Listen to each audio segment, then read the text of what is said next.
제임스 라일과 함께 꿈의 신비를 파헤치다 빈생의 가장 큰 비밀이 금고가 아니라 바로 우리 자신의 꿈속에 숨겨져 있다는 사실을 깨달은 적이 있으십니까? 터무니없는 소리라는 것을 압니다. 잠든 사이에 일어나는 일이 어떻게 우리의 삶의 방향을 근본적으로 바꿀 수 있겠습니까? 하지만 저는 여러분에게 그것이 가능하다고 말하기 위해 여기에 있습니다. 그리고 제가 그 살아있는 증거입니다. 가슴이 두근거리는 채로 한밤중에 깨어나 내 안에서 무언가 거대한 일이 막 일어났다는 느낌을 받았지만 옆으로 돌아누워 다시 잠들려고 했던 적이 몇 번이나 있습니까? 그렇습니다. 저도 그런 경험을 했습니다.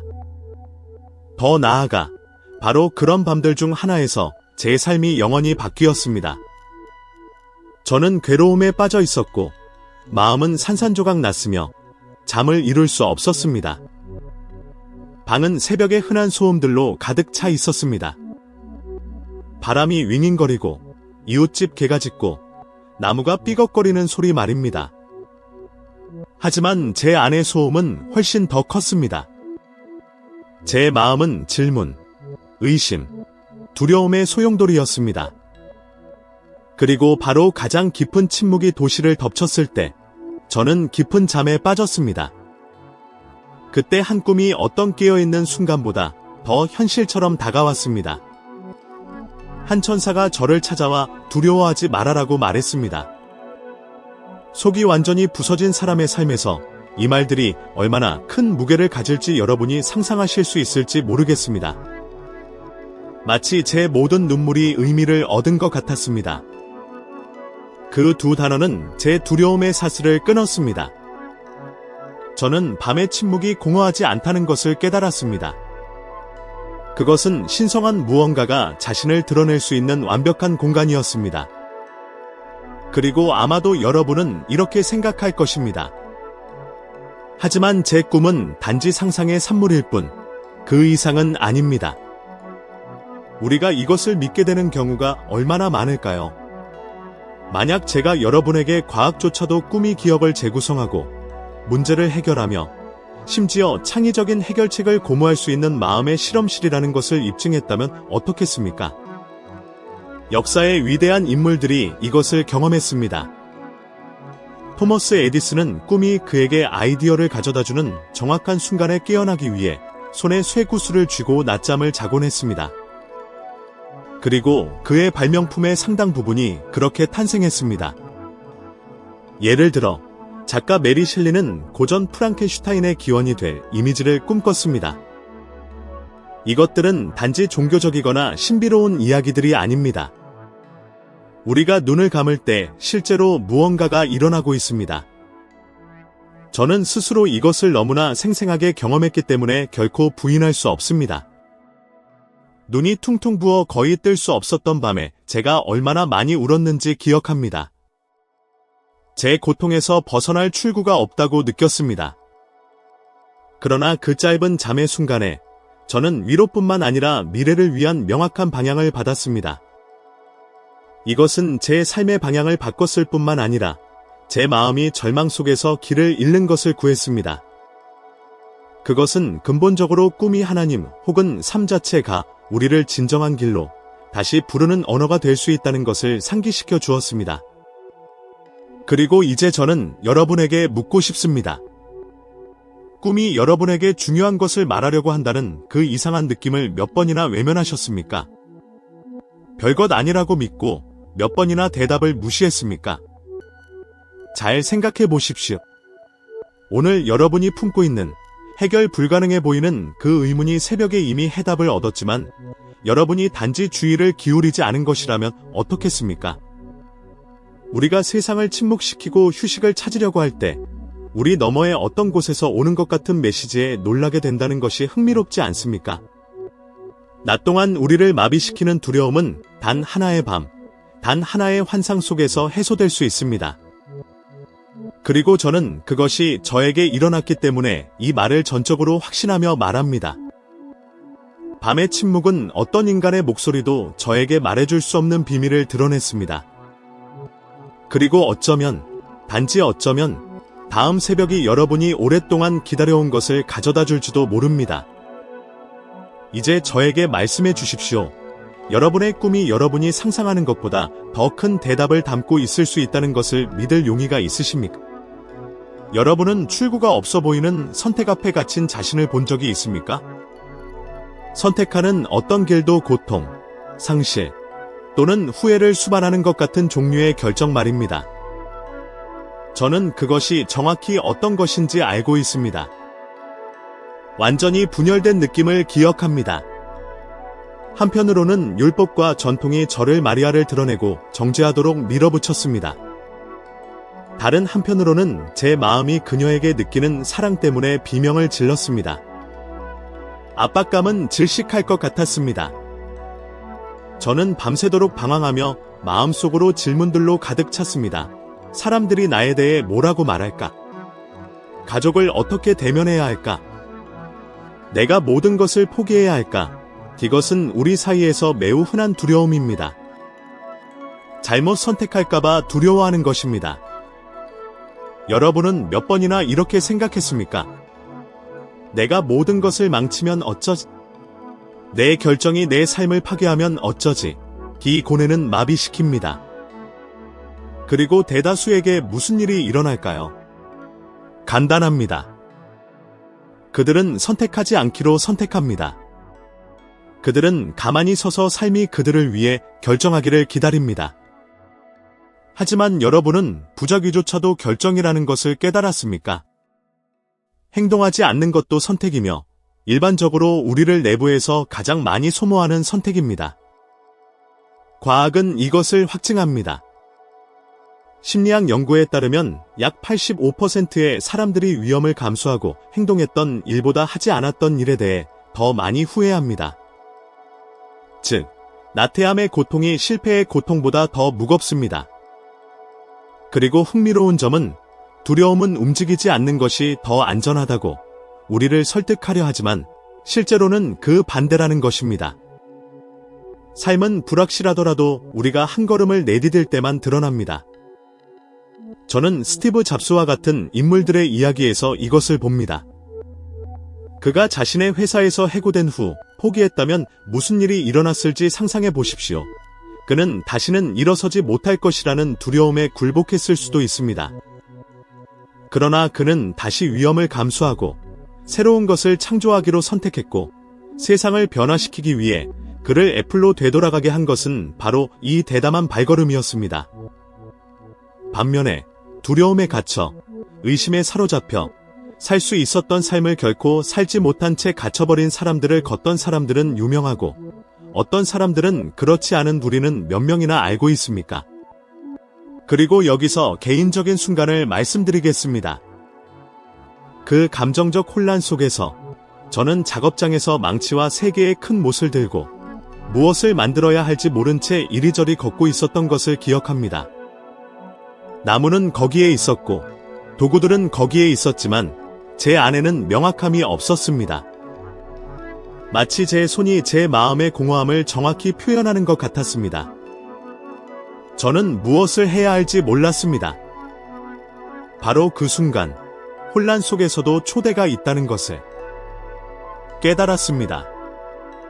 마비에 굴복하든지 아니면 첫걸음을 내딛는 용기를 받아들이든지 말입니다. 이제 저에게 답해 주십시오. 여러분도 모든 도구를 손에 쥐고 있었지만 여러분의 삶으로 무엇을 만들어야 할지 몰랐던 적이 몇 번이나 있습니까? 시간이 손가락 사이로 흘러가는 동안 몇 번이나 하늘에서 답이 떨어지기를 기다렸습니까? 그리고 진정한 답이 기다리는 것이 아니라 보장이 없더라도 과감하게 선택하는 데 있다면 어떻겠습니까? 어쩌면 오늘 여러분은 불가능해 보이는 결정 앞에 서 있을지도 모릅니다. 하지만 기억하십시오. 선택하지 않기로 선택하는 것은 고통을 연장할 뿐입니다. 삶이 변화하는 것은 미지의 세계로 발을 내딛는 위험을 감수하는 행동에 있습니다. 저는 이것을 가능한 가장 고통스러운 방식으로 배웠습니다. 그리고 바로 이 교훈이 뒤따를 기적의 길을 열었습니다. 여러분은 무언가가 단순히 일어날 수 없다고 생각한 적이 있습니까? 그것이 너무 불가능하고 너무 일어날 것 같지 않고 어떤 인간의 논리박이라고 말입니다. 저도 그곳에 있었습니다. 마리아가 저에게 임신했고 그것이 성령으로부터 왔다고 말했을 때 제 안에 모든 것이 외쳤습니다. 안 돼. 이건 불가능해. 마음은 우리를 설명 가능하고 이성적이며 입증 가능한 것에 가두려고 합니다. 하지만 예상치 못한 일이 우리 눈앞에서 현실이 될 때는 어떻습니까? 이것은 많은 사람들의 흔한 두려움입니다. 만약 내가 무언가를 믿고 실망하면 어쩌지? 만약 내가 믿음의 한 걸음을 내딛고 우스꽝스러워 보이면 어쩌지? 불가능하다고 생각해서 시도하는 것을 몇 번이나 포기했습니까? 흥미로운 점은 삶은 한때는 도달할 수 없어 보였지만 역사의 흐름을 바꾼 일들로 가득 차 있다는 것입니다. 생각해 보십시오. 누가 사람이 달에 착륙할 것이라고 상상할 수 있었겠습니까? 30년 전에 우리가 휴대폰을 통해 모든 인류의 지식에 손바닥 안에서 접근할 수 있을 것이라고 누가 믿었겠습니까? 어제의 불가능이 오늘의 평범함입니다. 그리고 과학은 이것을 놀라운 방식으로 확인시켜줍니다. 연구에 따르면 낙관적인 사람들은 더 많은 목표를 달성할 뿐만 아니라 비관적인 사람들보다 평균 7년을 더 오래 삽니다. 이것은 종교도 아니고 값싼 철학도 아니며 통계입니다. 여러분이 삶을 보는 방식이 여러분이 성취할 수 있는 것의 한계를 형성합니다. 제가 다윗의 자손 요셉아, 두려워하지 말라는 말을 들었던 밤을 분명히 기억합니다. 평범한 사람인 저는 특별한 것이 아무것도 없었지만 불가능한 메시지를 받았습니다. 마리아의 태에서 태어난 그 아이가 세상을 구할 것이라는 메시지였습니다. 만약 제가 논리만을 따랐다면 모든 것을 포기했을 것입니다. 그러나 제 삶이 변화된 것은 바로 그 예상치 못한 것을 받아들였기 때문이었습니다. 월트 디즈니와 같은 사람들을 생각해 보십시오. 그는 충분한 창의성이 없다는 말을 듣고 신문사에서 해고되었습니다. 그가 그것을 믿었다면 어떻게 되었을지 상상해 보십시오. 그가 내면에 품고 있던 불가능 캐릭터의 생명을 불어넣고 꿈의 왕국을 건설하는 것든 그가 믿음을 가졌기 때문에 현실이 되었습니다. 반면에 절대적인 천재였지만 세상이 그의 불가능한 아이디어를 믿지 않았기 때문에 평생 동안 불신을 받았고 혼자 외롭게 죽은 니콜라 테슬라를 기억하십시오. 그의 시대에는 너무나 일어날 것 같지 않던 것이 수년 후에야 인정받았습니다. 그리고 제 마음을 깊이 감동시킨 개인적인 일화가 기억납니다. 저는 제 자신을 결코 웅장한 무언가를 받을 자격이 있다고 생각하지 않았습니다. 저는 항상 저 자신을 단지 목수, 손의 노력으로 살아가는 사람으로만 여겼습니다. 그러다가 그날 밤, 천사가 제 이름을 부르고 한 남자가 받을 수 있는 가장 큰 사명을 저에게 맡겼습니다. 예상치 못한 일이 바로 저에게 일어났습니다. 그리고 저에게 일어났다면 왜 여러분에게는 일어날 수 없겠습니까? 이제 제가 여러분에게 묻습니다. 여러분은 몇 번이나 논리적으로 보이는 것에만 믿음을 두어 여러분의 삶을 제한했습니까? 여러분에게 능력이 없다고, 너무 작다고, 또는 너무 늦었다고 생각해서 몇 번이나 기회를 놓쳤습니까? 그리고 여러분이 불가능하다고 생각하는 바로 그것이 여러분의 삶을 완전히 변화시킬 것이라면 어떻겠습니까? 삶은 우리를 놀라게 하는 이런 흥미로운 방식을 가지고 있습니다. 예상치 못한 일은 특별한 것에 공간을 내어줄 용기를 가진 사람들에게만 가능하게 됩니다. 그리고 어쩌면 오늘 여러분에게 터무니없게 보이는 것이 바로 여러분이 그토록 기다리는 실현으로 가는 길일 수도 있습니다. 천사가 저에게 다들을 낳으리니 그 이름을 예수라 하라고 말했을 때 제 안에 무언가가 동시에 부서지고 다시 만들어졌습니다. 언뜻 보기에는 단지 세부사항 이름처럼 보일 수 있습니다. 하지만 그렇지 않았습니다. 저는 거기서 말들이 운명을 결정하는 힘을 가지고 있다는 것을 이해했습니다. 잠시 생각해 보십시오. 여러분이 선택하지 않은 이름이나 꼬리표에 몇 번이나 낙인 찍혔습니까? 실패자, 무능한, 충분히 좋지 않은. 이 단어들은 보이지 않는 흉터처럼 우리에게 들러붙고 시간이 지나면서 우리는 그것들을 믿게 됩니다. 많은 사람들이 가지고 있는 가장 흔한 두려움은 바로 이것입니다.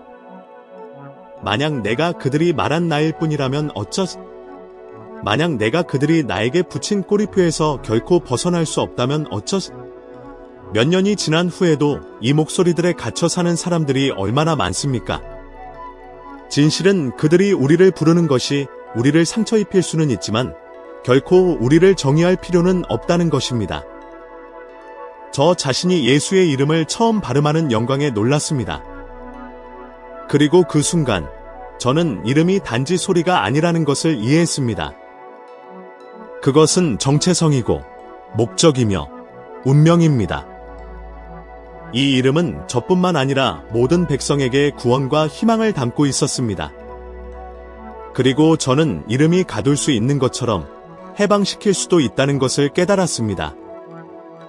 예를 들어 마이클 조던의 이야기를 보십시오. 고등학교에서 그는 농구팀에서 탈락했습니다. 많은 사람들이 그를 평범하다고 불렀고 스포츠에서 미래가 없다고 말했습니다. 그가 그 꼬리표를 받아들였다면 어떻게 되었을지 상상해 보십시오. 세상은 역사상 가장 위대한 운동선수 중 한 명을 잃었을 것입니다. 반면에 에이미 와인하우스를 생각해 보십시오. 독특한 목소리를 가진 뛰어난 예술가였지만 문제야, 불안정, 회복 불가능과 같은 파괴적인 꼬리표를 들으며 그것을 믿으며 평생을 보냈습니다. 그리고 이 이름들은 그녀를 조금씩 파멸로 이끈 사슬이 되었습니다. 심리학에는 여러분이 자신에 대해 믿는 것, 여러분의 정체성, 자아상 이 여러분의 성과, 건강, 심지어 수명에까지 직접적인 영향을 미친다는 것을 보여주는 연구가 있습니다. 자신을 강하고 유능하다고 보는 사람들은 질병을 더 빨리 극복합니다. 자신에 대해 부정적인 믿음을 가진 사람들은 더 적게 살고 더 많은 어려움에 직면하는 경향이 있습니다. 이것은 우연이 아닙니다. 이것이 정체성의 힘입니다. 그리고 개인적인 경험을 말씀드리겠습니다. 제가 그 아이를 처음 품에 안고 그의 이름인 예수를 소리내어 말했을 때 전신에 전율이 흘렀습니다. 그것은 단지 한 아이를 세상에 소개하는 것 이상이었습니다. 마치 모든 음절이 제 안으로 빛과 희망을 가져오는 것 같았습니다. 그 순간 모든 두려움, 모든 의심, 모든 수치심이 사라졌습니다. 저는 그 순간부터 아무것도 예전과 같지 않을 것임을 알았습니다. 이제 저와 함께 생각해 보십시오. 여러분은 자신을 깎아내리는 이름과 꼬리표를 스스로에게 몇 번이나 반복해 왔습니까? 여러분이 능력이 없다고, 가치가 없다고, 충분하지 않다고 몇 번이나 믿었습니까? 그리고 오늘 여러분의 삶을 위한 새로운 이름을 선택할 수 있다면 어떻겠습니까? 여러분의 두려움이 아니라 여러분의 미래를 대표하는 이름 말입니다. 저는 이름이 모든 것을 바꿀 수 있다는 것을 배웠습니다. 그리고 어쩌면 오늘 여러분에게 필요한 것은 이것일지도 모릅니다. 여러분을 상처 입히는 꼬리표를 뒤로하고 여러분의 이야기에 새로운 이름을 소리내어 선언하는 것입니다. 왜냐하면 결국 여러분을 정의하는 것은 과거의 목소리가 아니라 여러분이 앞으로 믿기로 선택하는 단어이기 때문입니다. 제가 여기서 공유한 모든 것 후에 여러분이 마음에 간직하기를 바라는 한 가지 요점이 있다면 이것입니다. 꿈, 선택, 예상치 못한 일, 그리고 이름의 힘까지. 이 모든 것이 여러분의 삶을 변화시키는 열쇠가 될 수 있습니다. 왜냐하면 결국 정말로 중요한 것은 여러분이 삶이 여러분 앞에 놓는 것을 어떻게 보고 반응하기로 결정하느냐이기 때문입니다. 그것이 여러분이 어떤 사람이 되는지를 정의합니다. 그리고 이제 저는 여러분에게 저와 함께 한 걸음 더 나아가도록 초대하고 싶습니다. 여러분의 화면에 나타나는 다음 영상은 여러분이 지금보다 1% 더 나은 사람이 되도록 이 지혜의 여정에서 한 단계 더 깊이 들어가게 할 것입니다. 여기까지 저와 함께 해주셔서 진심으로 감사드립니다. 다음 영상에서 뵙기를 기대합니다.